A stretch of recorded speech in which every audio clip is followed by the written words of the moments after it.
Hello everyone, study today with Viplav YouTube channel में आप सभी का स्वागत है।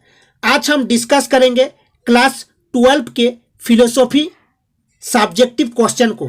क्लास 12 के फिलोसॉफी दर्शन शास्त्र के सब्जेक्टिव क्वेश्चन को यहाँ पर टोटल 5 क्वेश्चन देखने को मिलेगा जो कि इम्पोर्टेंट क्वेश्चन है।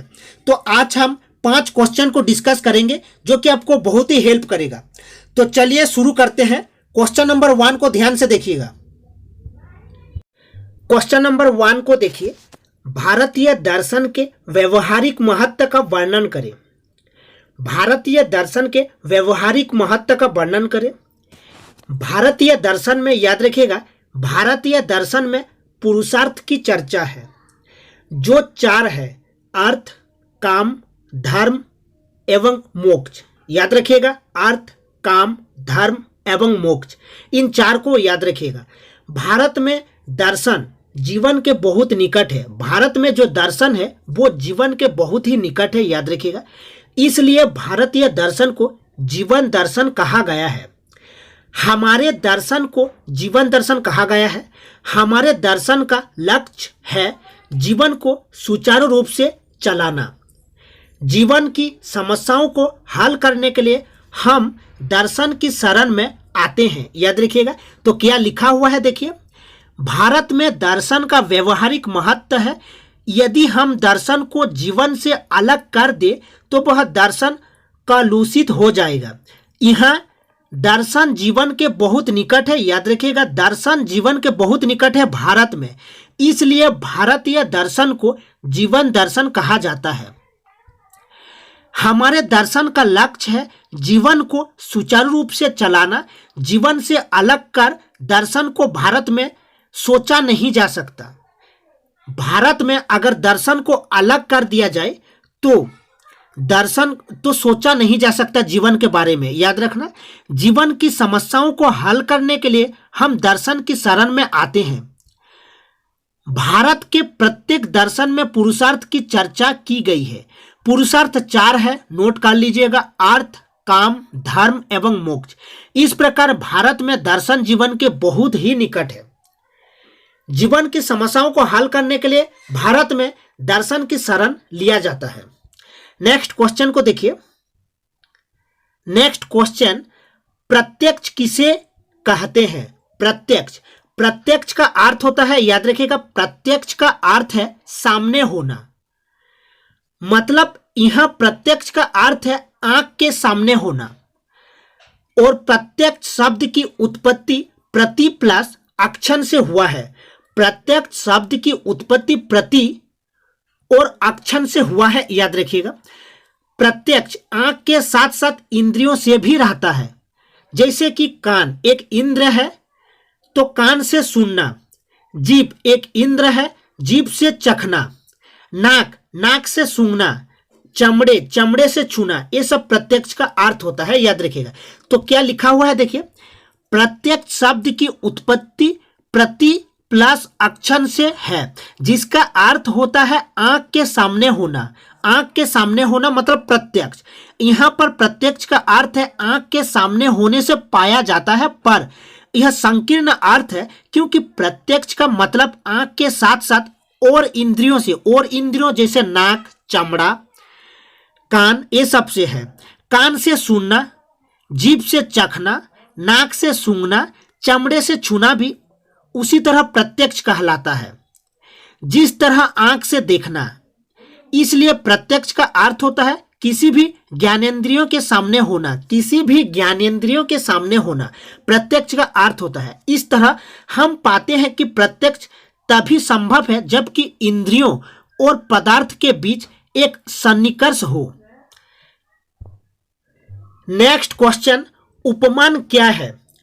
उपमान का शाब्दिक अर्थ है समानता। उपमान का शाब्दिक अर्थ है समानता। जैसे किसी वस्तु को हमने पहले कभी नहीं देखा पर उसके बारे में दूसरों से वर्णन सुना है। अगर वह वस्तु हमें मिलती है तो हम सुनी हुई बातों के साथ उस वस्तु का मिलान करते हैं, इसी को उपमान कहते हैं। तो देखिए लिखा हुआ है, उपमान का शाब्दिक अर्थ होता है सादृश्यता या समानता। इसके द्वारा संज्ञा संगी संबंध का ज्ञान होता है। संज्ञा संगी संबंध का ज्ञान होता है। किसी विश्वासी बड़े आदमी के मुंह से कुछ वर्णन सुनकर जब हम उसका वास्तविक मिलान किसी वस्तु से करें तो वहां पर उपमान का काम पड़ जाता है। जिस वस्तु को अर्थात जिस वस्तु को हमने पहले कभी नहीं देखा है पर उसके बारे में दूसरों से उसका वर्णन सुना है, अगर वह मिलती है तो वहां पर सुनी हुई बातों के साथ उस वस्तु का मिलान करने लगते हैं, जिसे हम उपमान ही कहेंगे। नेक्स्ट क्वेश्चन को देखिए,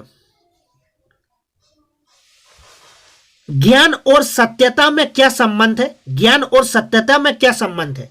देखिए, ज्ञान एक कथन है। ज्ञान एक कथन है जिसे मतलब ज्ञान को हम लिखकर या बोलकर व्यक्त करते हैं, और जो बोलते हैं या लिखते हैं उसे कथन कहा जाता है। तो ज्ञान एक कथन है और जो बोलते हैं या लिखते हैं उसे कथन कहा जाता है, और ज्ञान को लिखकर या बोलकर व्यक्त किया जाता है। और जो सत्य है मतलब सत्यता, सत्य सत शब्द से बना है। सत्य सत शब्द से बना है जिसका संबंध अस्तित्व से होता है। अस्तित्व से होता है, जो विद्यमान है, जो होता है। याद रखना, वह जिसका अस्तित्व है, जो होता है, वही सत्य है, अर्थात जिसके विषय में कोई कथन किया जाता है। तो देखिए यहां पर लिखा हुआ है, ज्ञान को लिखकर या बोलकर व्यक्त किया जाता है। हम जो बोलते हैं या लिखते हैं उसे कथन कहा जाता है। अतः ज्ञान एक कथन है। कोई भी कथन सत्य तब होता है जब उसके अनुकूल तथ्य मतलब वस्तुएं हो। सत्य का संबंध, और देखिए सत्य का संबंध सत्य अर्थात अस्तित्व से होता है। सत्य सत शब्द से बना है। सत्य का अर्थ अस्तित्व से होना है। अतः यह जिसका अस्तित्व है या जो होता है वही सत्य है। जिसका अस्तित्व होता है उसके विषय में ही कोई कथन किया जाता है। जिसका अस्तित्व नहीं होता उसके विषय में सोचा भी नहीं जा सकता। नेक्स्ट क्वेश्चन को देखिए, कर्म के कितने प्रकार है? कर्म के कितने प्रकार है? गीता किसी कर्म को संपन्न होने में 5 कारकों को मानता है। नोट कर लीजिए, अधिष्ठान, कर्ता, कारण, चेष्टा, देव। अधिष्ठान, कर्ता, कारण, चेष्टा, देव। तो अधिष्ठान क्या है ना? कोई भी कर्म शरीर द्वारा संचालित होता है, ये अधिष्ठान है। कर्ता क्या है ना? शरीर अचेतन है, संचालित करने वाली शक्ति वही करता है। और कारण क्या है? इंद्रियों ही कारण है। इंद्रियों ही कारण है, याद रखें। जैसे कान से सुनना, नाक से सूंघना, ये सब है। चेष्टा, कर्ता के द्वारा कर्म करने की जो चेष्टा है। तो क्या लिखा हुआ है देखिए, गीता का मुख्य उद्देश्य निष्काम कर्म है। सकाम कर्म मनुष्य को अहंकारी बनाता है। मनुष्य यह समझता है कि वह जो कुछ करता है उसका कर्ता वह स्वयं है। मनुष्य यह सोचता है कि जो कुछ वह करता है उसका कर्ता वह स्वयं है, परंतु वास्तव में गीता किसी कर्म के संपन्न होने में निम्नलिखित 5 कारकों को मानता है। अधिष्ठान, कर्ता, कारण, चेष्टा, देव। तो अधिष्ठान को देखिए, कोई भी कर्म शरीर द्वारा संचालित होता है, इसलिए शरीर कर्म का अधिष्ठान है। और कर्ता, शरीर अचेतन है, उसे संचालित करने वाली चेतन शक्ति कर्ता है। नेक्स्ट देखिए, कारण। कर्म का ज्ञान ज्ञानेंद्रियों द्वारा होता है और कर्मेंद्रियों द्वारा कर्म उत्पन्न होता है, इसलिए इंद्रियों कारण साधन है। इंद्रियों कारण मतलब साधन है। चेष्टा, कर्मेंद्रियों के होने के बावजूद कर्ता के द्वारा कर्म करने की चेष्टा ही होनी चाहिए, वही चेष्टा है। देव, प्रत्येक इंद्रियों के पीछे कोई ना कोई देव शक्ति होती है। देव शक्ति अथवा ईश्वर की प्रेरणा से ही मनुष्य कर्म करने का प्रयास करता है। देव शक्ति अथवा ईश्वर की प्रेरणा से ही मनुष्य कर्म करने की प्रयास करता है। वास्तव में कर्म मात्र कर्ता द्वारा नहीं बल्कि उपर्युक्त कारकों द्वारा संपन्न होता है। यदि कोई समझता है कि कर्म केवल वह करता है तो वह उसकी अज्ञानता का प्रमाण है। तो ये थे इंपॉर्टेंट क्वेश्चन जो कि आपको एग्जाम में देखने को मिलेगा क्योंकि इसी टाइप के क्वेश्चन पूछा जाता है।